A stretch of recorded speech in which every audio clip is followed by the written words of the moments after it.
This pottery I found out was made from an actual person in the same village that I live in Poati, New Mexico.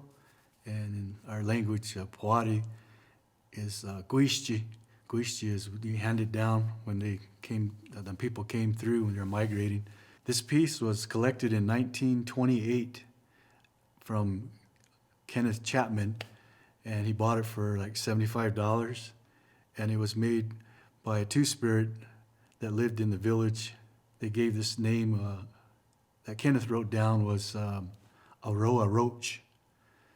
We don't have any O sounds in Caris, in Laguna Caris.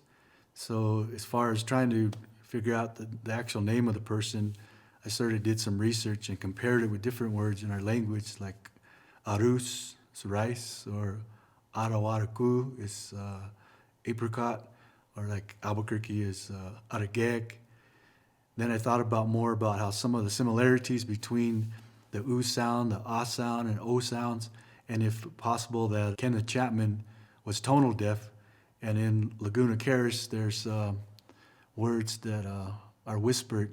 From the research that I did, I think maybe her name might have been Ushrach. Ushrach is the sun, and so you can hear that simulation, but on the record it's Arroh-a-och.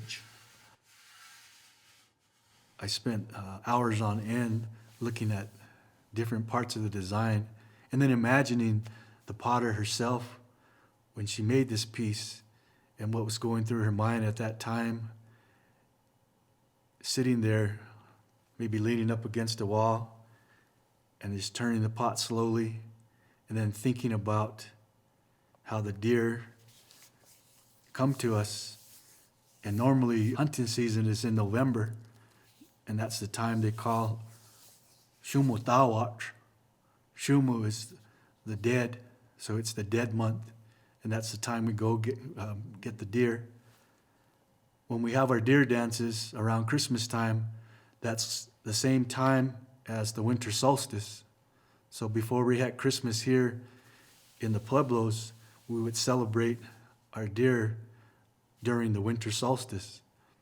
So that's a time where the renewal comes in, the renewal of life, starting at winter, and the celebration of the deer spirit. And so this pot represents all that combined. It's an honor to be able to be one with the piece.